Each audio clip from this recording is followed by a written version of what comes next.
Yun ayun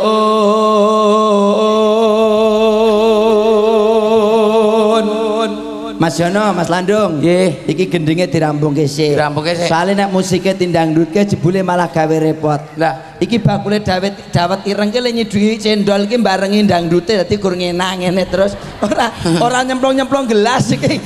Padahal antri pengen ngerahapi kabeh. kowe malah ngentekne ngarep kabeh.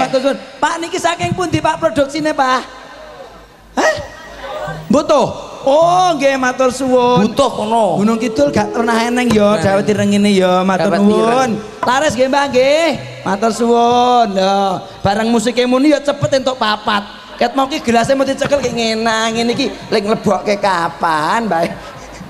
Monggo sedaya kemawon makili Pak Dekasma sak keluarga nggih pengrapi unjukan jaran mboten sah pekewuh ingkang sekeca merdika kalian ngerapi kita saringi gending-gending Jawi tembang-tembang Jawi menikmati ini komplain Mas Jono Mas Landung ada daran sate juga ada kok garan toh iki apa tadi oh kambing guling tak pikir sate kambing guling juga ada terus sing apa kono kan nasi rames juga ada nasi rames terus ini dapat ireng juga ada bakso ada bakso juga ada wah komplit kari milih terus pokoknya kopat campur tomat ya neng di kuwi kopat tahu kopat campur tomat kambing guling oh sate. pasangane sate juga ada sate di belakang terima kasih jadi teman-teman udah ya narang unjuk degan ya ono opak dhewe orang kene nggon klopo kok. Ora mungkin kene iki klopone dadi klopo. Kok digawe gula kabeh kok. Oh iya, Ding. Orane dadi aman arep mobil di bawah kelapa aman, sini tetap aman ya. Oh iya. Boleh agak melebar kok jadi susuan begini. Nah, gong kesik. Yun ayun kula ayun. Ae tak puji dimene rumun.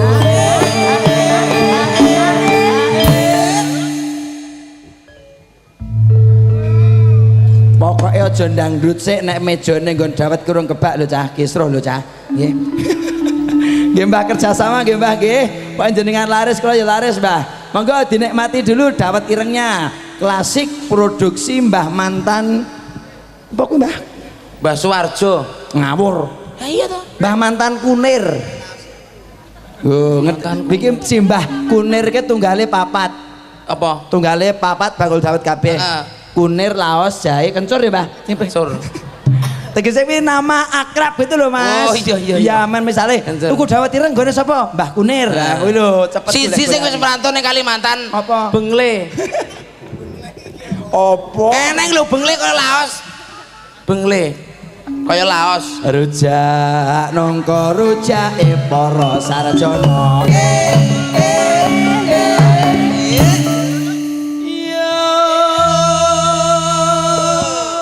Sugeng lenggami dangetke Kang Mas Tejo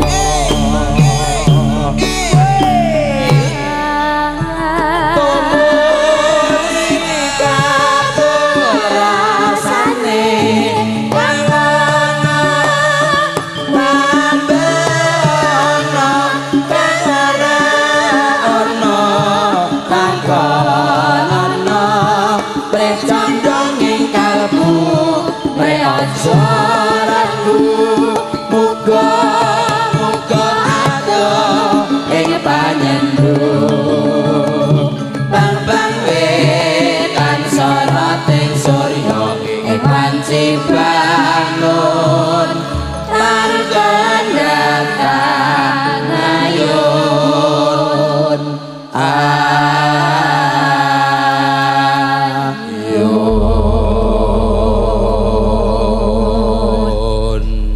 Baik Mbak Indri, Mbak Eni, Mbak Siska boleh istirahat dulu tapi sebentar lemedok Mbok Koji tak kenalke Pak Dekasma wis sempat ngendika kalih kula Dek Tejo sowan rene sak rombongan pendopokan Tejo diboyong dipindah rene mbangane mung nonton ning TVRI dikenalno sapa-sapa jenenge penyanyine ada pepatah mengatakan tak kenal maka tak sayang nek ora sayang ateges ora tresno yen ora tresno berarti ora nanggap Iya. Ya, men tresno nggih. Menika kula kandri para penyanyi kula men karo tepung ben karo kenal sapa to jenenge, ngendi to omahe, terus pira to regane.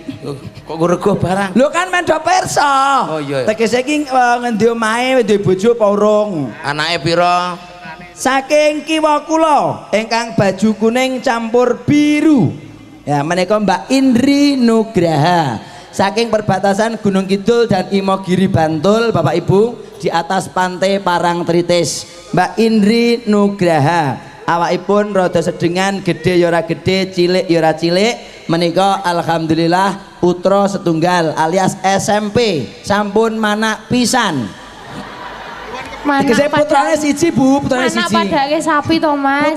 Putra siji. Mbak Indri Nugraha menika asring marak sowan Pangkur Jenggleng juga Sugeng ada. siap. Juga Pendopo Kang Tejo juga ada. Klinokno Camposari juga ada. Menika Mbak Indri Nugraha menawi menika wedang. Nggih, monggo.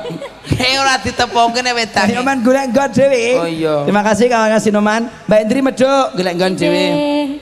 Ya.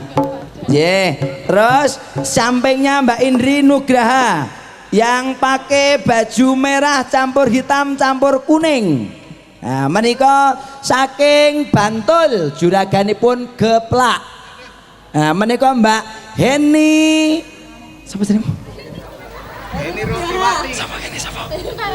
Heni Paranita.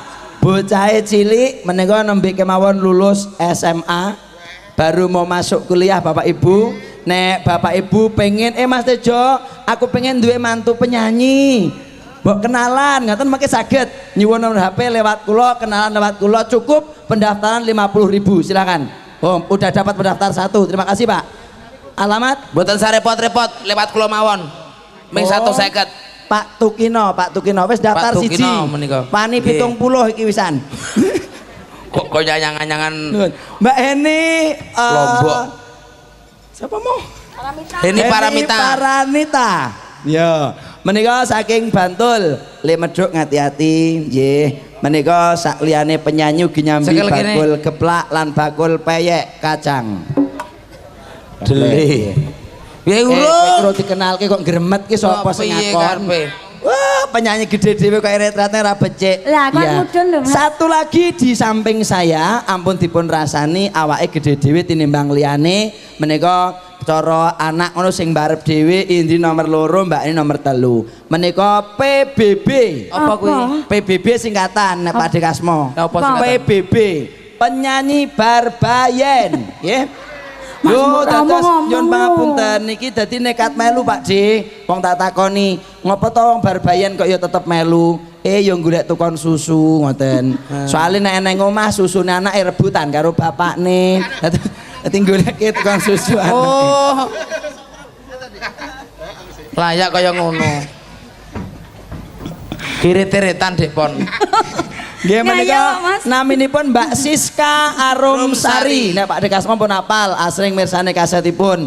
Mbak Siska menika perbatasan Gunung Kidul kalian Sukoharjo Sukoharjo. Makmur. Terus Iring Wetan Gunung Kidul bagian wetan. Menika sakliyane penyanyi Pak Bu nyambi usaha wonten Pasar Semin Gunung Kidul. Sapa ngerti nek melintas tindak mriko pas lewat Pasar Semin di depan pasar madhep ngetan ada tenda warna biru. Mbak Siska juga buka usaha di situ. Nggih menika Alhamdulillah, tambal Mas. ban. Nggih. Ora apa-apa sing penting kan yo halal. Mbok yo sing gaul Lah, kok tambal Mas. ban, wedok-wedok kok tambal ban. Lho karo bojone. Tambal panci, Bu.